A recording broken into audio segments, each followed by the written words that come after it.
vamos a hablar los siguientes 30 minutos. Buenas tardes, mi nombre es Floral Balarcón, yo trabajo en la clínica Sorin en Bogotá y para mí es un gran placer estar acá compartiendo con ustedes toda la experiencia y aprendiendo de todo el desarrollo regional en el tratamiento de heridas. Esta paciente es una paciente.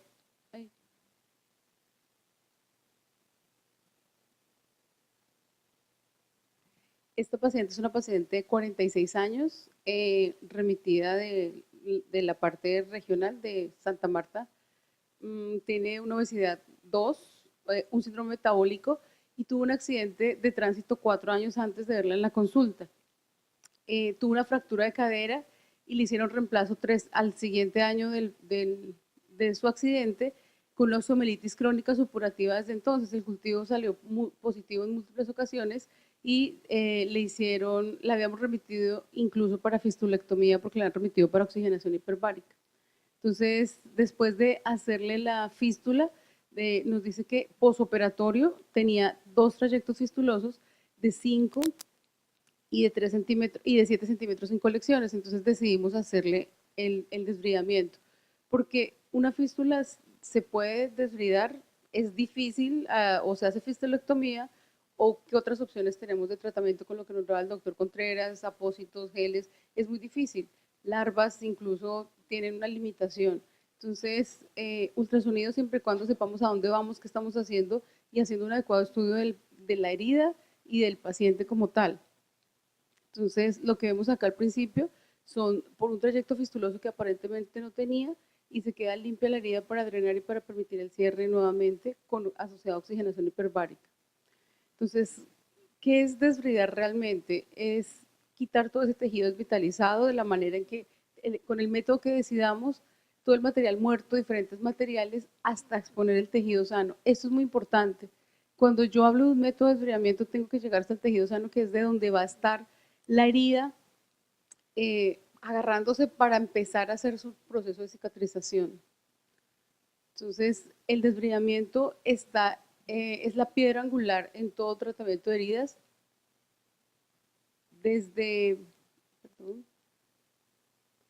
desde cuando se hizo los primeros cambios en el manejo de la herida, primero hasta llegar a la preparación del lecho de la herida, y la idea es que me permite desbridar adecuadamente, identificar las barreras y tratar las barreras de la curación y acelerar el proceso de cicatrización endógena del propio cuerpo o para que yo ponga algún otro producto y me facilite la evolución.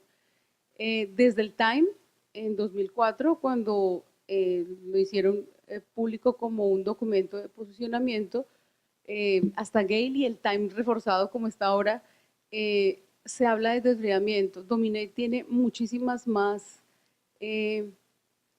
incluye muchísimos más parámetros para el manejo de la herida, pero el desbridamiento siempre está incluido. Entonces, ¿cuándo desbridar? En general, prácticamente todas las heridas tienen una capa que se va formando viscosa, que se llama biofilm, excepto contadas limitaciones.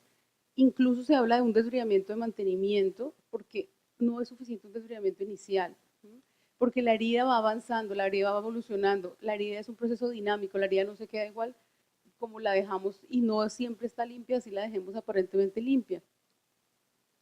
Entonces, dentro de Dominate está desbridamiento, descarga, manejo de la humedad y todas las MS tienen otro significado además, infección, inflamación, nutrición, insuficiencia arterial, técnicas avanzadas y edema. Este es un acrónimo para tratar más que para evaluar. Entonces es importante porque si una herida tiene un problema de infección o si una herida tiene una insuficiencia arterial, el desbridamiento va a ser limitado.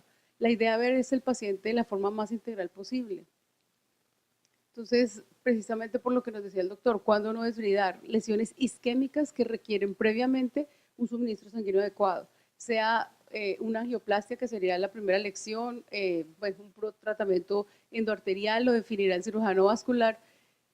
La otra forma que también tenemos a veces de suplirlo, pero no es la primera opción, es la oxigenación hiperbárica como una posibilidad y siempre hay que garantizarle si hay una isquemia, cómo le vamos a restituir ese flujo sanguíneo y esa oxigenación.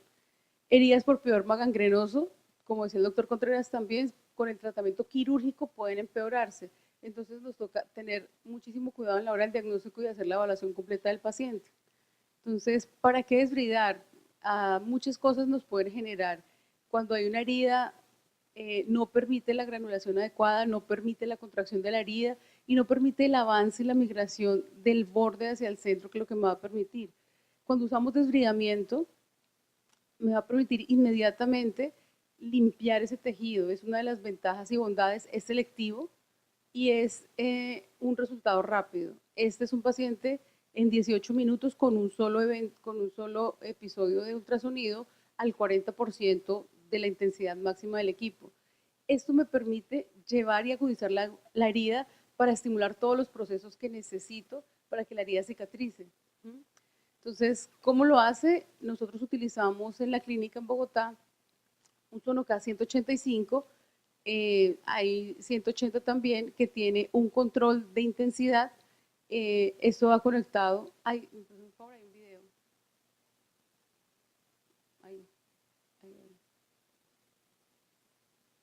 Entonces, está conectado a un pedal y a una fuente, a una pieza de mano. Esta pieza de mano, sobre la pieza de mano también. En esta pieza de mano tiene 3 puntas. La pieza tiene unos discos que al entrar en contacto con el ultrasonido lo que hacen producir es movimiento y oscilación. Esa oscilación es transmitida, el de abajo también, a un líquido de irrigación y este líquido de irrigación es el que produce el movimiento sobre la herida, transmite ese movimiento en la herida.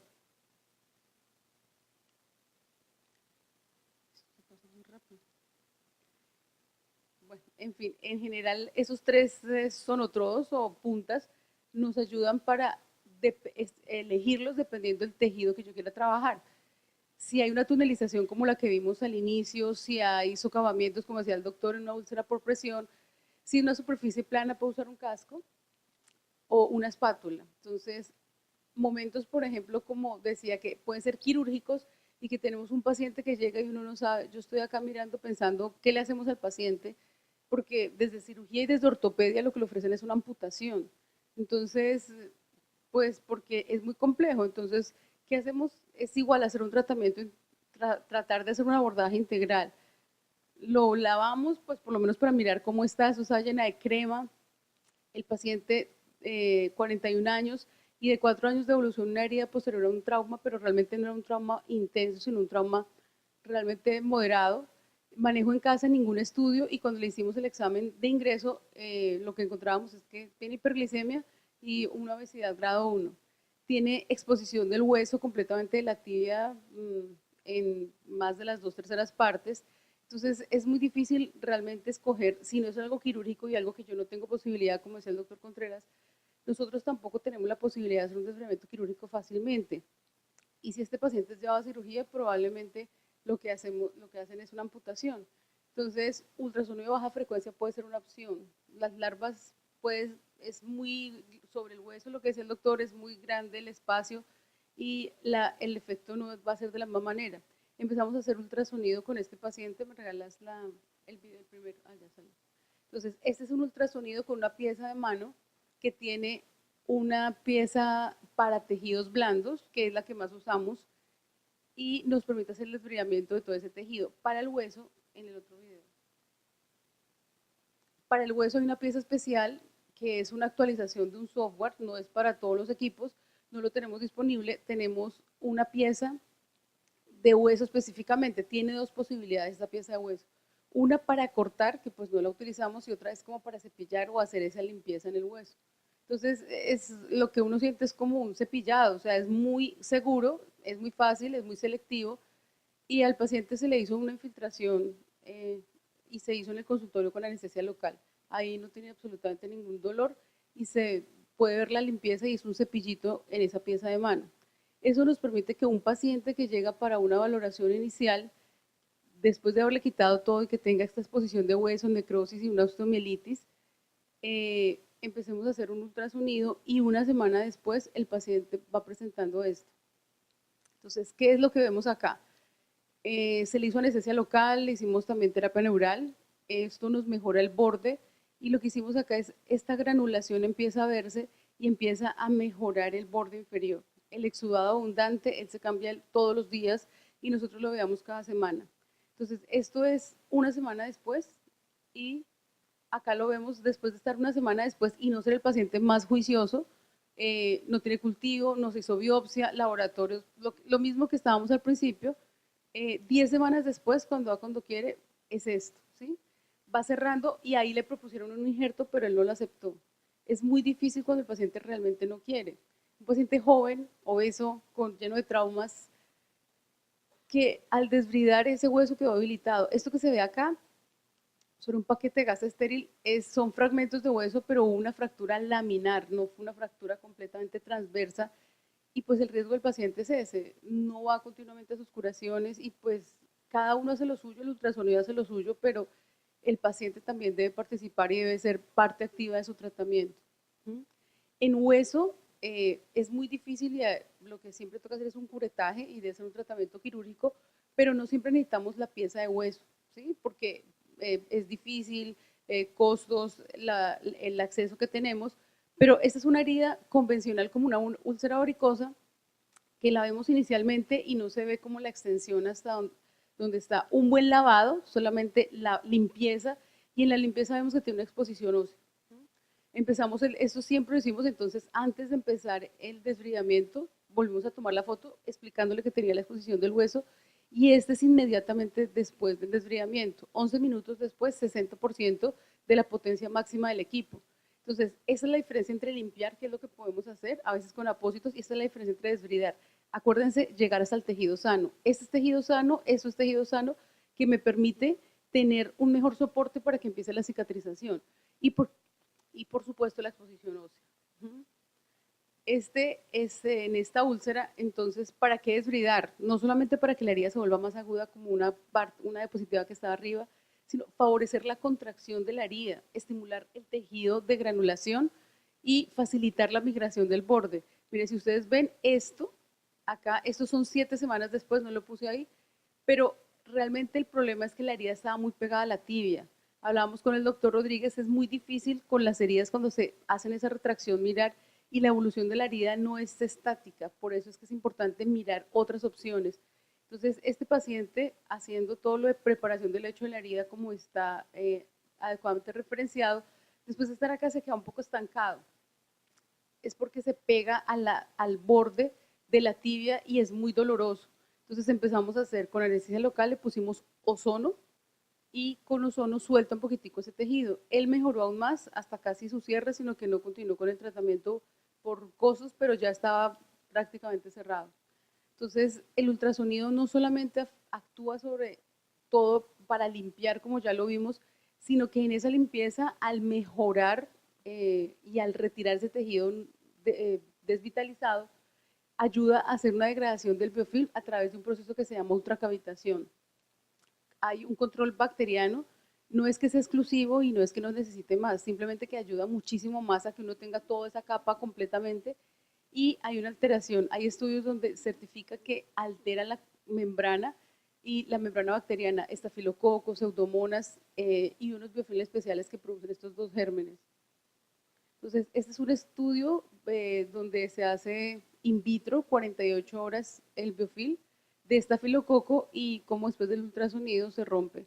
Igual, esto es algo que es el estudio, clínicamente vemos nosotros heridas de 20, de 40 y de 45 años de evolución hemos visto que tiene una evolución, lo que pasa es que un solo procedimiento no va a ser suficiente o una sola actividad, el tratamiento siempre debe ser integral. Entonces, ¿qué es el biofilm? El biofilm es su traducción tal cual es una biocapa, es una capa muy transparente, muy delgadita que aparentemente era transparente, que cubre las heridas, pero realmente las vemos a veces con una dificultad, una capa muy gruesa que uno no puede reconocer. Es un conjunto es unas comunidades polimicrobianas, no son solo bacterias, son bacterias que tienen una disposición que terminan volviéndose casi unas bacterias parásitas, haciendo mucha resistencia y generando muchísimo más infección. Es una de las causas, hay muchas conferencias de por qué no cicatrizan las heridas, la producción de metaloproteasas, la parte isquémica, pero el biofilm es una de las cosas que a diario nos encontramos y que a veces no lo podemos ver. No hay estudio específico, pero realmente clínicamente uno puede ver esa capa delgada fibrosa que se adhiere desde los bordes. Eso está encapsulado y esto es lo que produce generalmente muchísima más dificultad. Esta es una fotomicrografía de biofilm. Estas son comunidades. Las primeras son unas colonias bacterianas, las que están en verde, y las segundas son unos estreptococo incrustados dentro de una matriz. El software acá lo hicieron de colores para que se viera, digamos, como que fuera didáctico. Y que uno dice, ¿cuándo veo en la vida real eso? Hay muchas maneras de verlo. Eso es una manera, con una luz ultravioleta, es una herida que sospechamos por pseudomona, el borde es muy reactivo, el olor, la evolución, y cuando le ponemos ultrasonido, se marca, cuando le ponemos ultravioleta, perdón, se marca el color y realmente a veces pues confirmarlo obviamente con cultivo, pero es una forma, muchas cosas no se saben del biofilm, pero lo que sí se sabe es que las bacterias que están ahí son por lo menos 1000 veces, porque hay estudios que dicen que menos, que más, 1000 veces más resistentes a los antibióticos. Entonces la idea no es dar solo antibióticos, es tratar de mejorar desde la herida todo el resto del paciente y el entorno del paciente. Entonces este es un desbridamiento inmediato, 25 minutos porque es un tejido muy indurado y la radiografía da calcificaciones subcutáneas. Es muy complejo, usamos entre 60 y 100%, a pesar de que la herida, o sea, cuando queda no pareciera que fuera tan profundo y que tuviera ese compromiso en comparación con lo que ingresa, o sea, como ingresa. Pero cada caso es completamente diferente. Este es un paciente con una trombosis venosa profunda repetitiva, con una sospecha de pseudomona porque nunca se hizo el cultivo, por las características, por el olor, una úlcera bilateral y con un índice tobillo-brazo no calculado. Él estaba para un tratamiento diferente, entonces este es el ultrasonido que se le hizo inmediatamente, 15 minutos entre 80% en el lecho de la herida y en los bordes 20%. Este borde es un borde hiperqueratósico, es un borde granulado, es un borde que tiene muchísimo que ver con linfedema, que en otras conferencias también hay que mirar, pero si este paciente tuvo trombosis repetitiva, una de las cosas que le falta es compresión, él no la acepta y la acepta con dificultad, llega con el desplazamiento, es difícil, pero dentro del proceso de estudio y de abordaje integral es importante tener todas las condiciones. Si una úlcera está en miembro inferior y no tiene contraindicación para hacer compresión, se debe elegir un vendaje que nos ayude a disminuir y que nos ayude a mejorar ese retorno venoso, excepto si hay isquemia, que obviamente está contraindicado.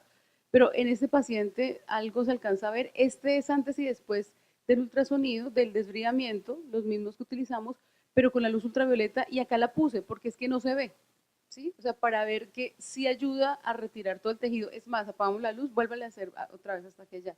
Pero es como mirar eso. El ultrasonido tiene un rango terapéutico, es como cualquier otro medicamento, es como el oxígeno, es saber qué es lo que estamos haciendo. Yo puedo trabajar, el equipo tiene una salida de 1 watts por centímetro cuadrado y puedo utilizar 0,1, 0,2 desde el 10 hasta el 100%, que era lo que les decía que estaba en esa regletica al inicio. Entonces, dependiendo de lo que yo quiera, cuanto más infección haya, cuanto más biofilm, utilizo más potencia. Pero si con un 40% yo lo puedo hacer, o en bordes puedo hacer estimulación de angiogénesis, manejar la inflamación también, lo puedo hacer. Porque hay otro de los efectos que se ha estudiado in vitro del ultrasonido, a diferencia de otros métodos de desbridamiento, incluso el quirúrgico, es que ese ultrasonido es el mismo que se hace cuando se hacen los exámenes de ecografía, solo que ese ultrasonido es de baja frecuencia, esa es la diferencia, y no se repite y no se refracta hacia ninguna pantalla ni nada, no se forma imagen. Ese movimiento que queda restante forma unas corrientes acústicas y lo que se ha visto in vitro es que es capaz de activar un segundo mensajero por el solo movimiento de las membranas. Esto puede generar secundariamente un aumento de la síntesis de proteínas y la migración de fibroblastos para que me mejore la cicatrización. ¿En qué casos? Muchos más de los que vimos se puede utilizar. En pie diabético, este es un paciente con pie diabético, tiene una amputación 12 años antes, 20 años de diabetes, mal controlado, tiene nefrostomía y llega por una herida que compromete el tercio medio de la pierna con compromiso del hueso, y pie no es por el muñón, porque el muñón también tiene la herida, porque esto le genera una presión, entonces está haciendo una lesión por presión. tiene una lesión por presión donde le hace contacto la prótesis en el pie. Entonces, pie diabético sí, tiene en la pierna, pero realmente su problema está acá. Y tiene una herida en el brazo, ay, no se ve, corrió. Esa es la del brazo necrótica y tiene hasta en la cabeza. Entonces, así como decía el doctor, tienen hasta cabeza diabética, mano diabética, los he visto con amputaciones de dedos. Y es difícil a veces el manejo y la adherencia del paciente, pero es importante, es parte de nuestra actividad diaria lograrlo. Entonces empezamos desbridamiento. Este paciente tenía índice tobillo de 0,3 en un lado, bueno, el otro no se le podía medir, pero realmente es lo que miramos. O sea, si yo no voy a garantizar la oxigenación, no le hago desbridamiento. Eso es un área que ya está húmeda, no la va a humedecer. Si estaba seca, le hago oxigenación hiperbárica, que el doctor va a hablar más adelante de eso. Pero ya estando con esta humedad y estando desde el pie, hicimos un desbridamiento con ultrasonido y al hacer este desbridamiento, pues se ve perfecta. Pero el problema, bueno, acá también, en pie, y esta era la herida del pie, con mucha humedad, este borde muy macerado, le hicimos el desbridamiento y pues el borde se protege, pero esa maceración, esa humedad que hay ahí, no solamente el borde, eso está toda la región plantar y ese es el otro extremo del pie, empieza a levantarse y ya estaba húmedo, empieza a filtrar esa humedad. Entonces realmente va por una patología que es la pierna. La herida que tiene y que le molesta es de la pierna, pero ¿dónde está el problema? El problema está en su componente emocional que no hace como una conciencia, ya tiene una amputación y este es el Doppler, una obstrucción del tronco tibio peroneo. Y eso me lo trajo después, es una radiografía de pie de Charcot con un mal apoyo. Ese tipo de pacientes hay que buscarlo y el pie de Charcot es una de las cosas que nos olvida, el apoyo. Y las radiografías cuando le pido, él no mencionaba eso porque sabía que el riesgo de amputación era muy alto y le habían dicho que lo único era amputación. Y hacen este apoyo, entonces hacen este tipo de heridas que es muy complejo de manejar si no hacemos la descarga. Entonces, por eso cuando hablaba de Dominate, descarga, edema, insuficiencia arterial, desbridamiento, no es solamente un proceso, no es solamente un procedimiento hablar. Esto es muy sensible.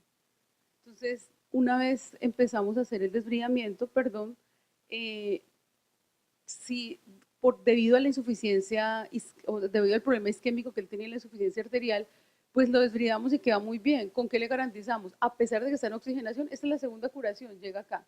Pero esta es la tercera, y entonces llega mejor, pero blanco, que tampoco es bueno. Y esta es la cuarta, llega más grande, pero con bordes ahí que uno no sabe si sí o no.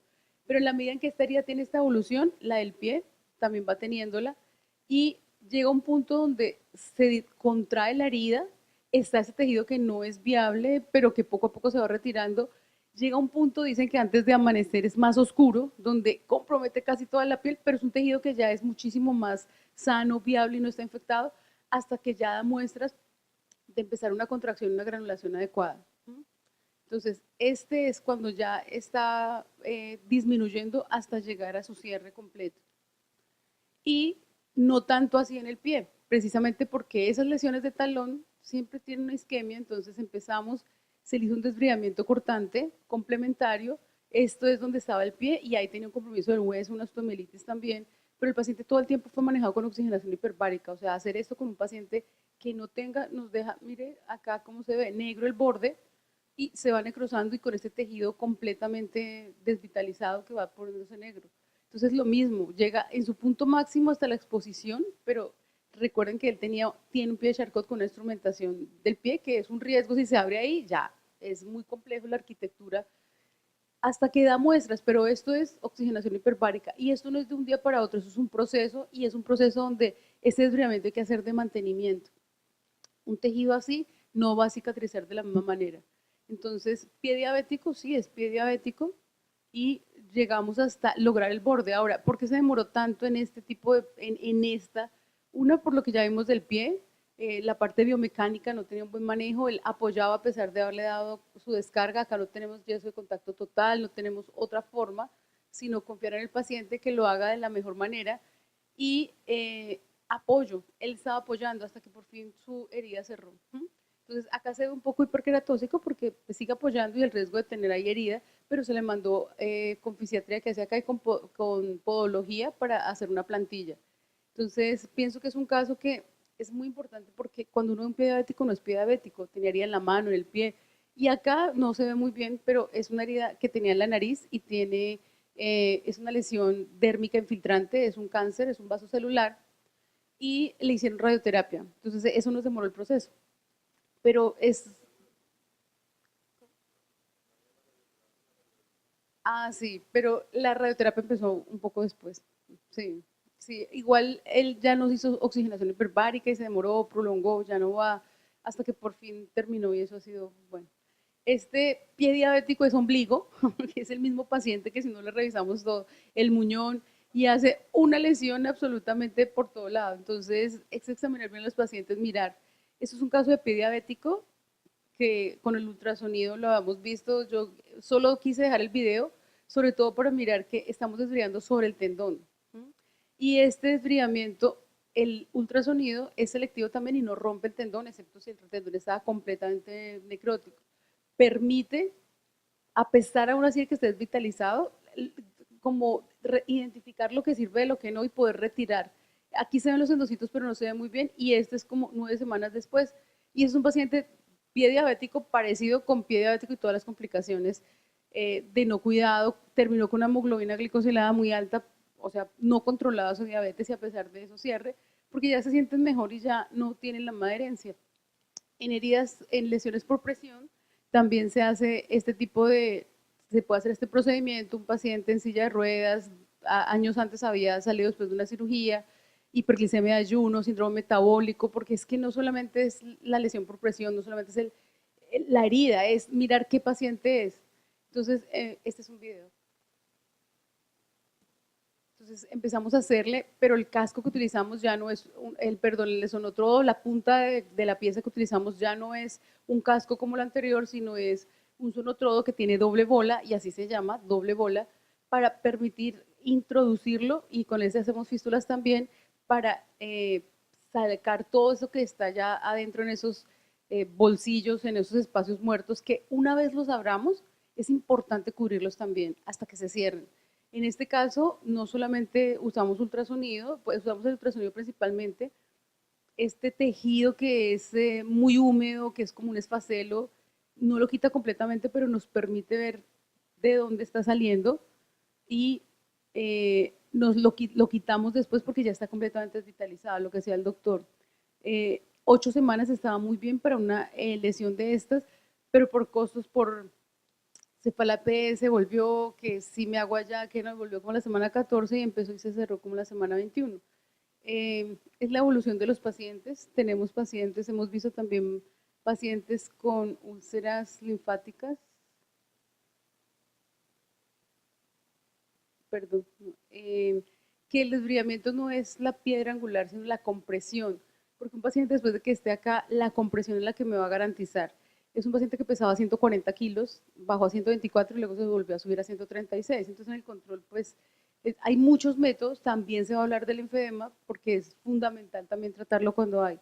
Independientemente del método que utilicemos en una herida, usualmente, excepto que haya una contraindicación como las que ya dijimos, se debe desbridar siempre, y dentro de un contexto de tratamiento. El ultrasonido es selectivo, hay a veces sangrado, tiene riesgos, pero es también alternativa a la cirugía. Se puede utilizar anestesia local o tópica, solo puesta dependiendo de la herida. Se puede hacer de manera ambulatoria, pero también se puede hacer en salas de cirugía porque el equipo lo permite.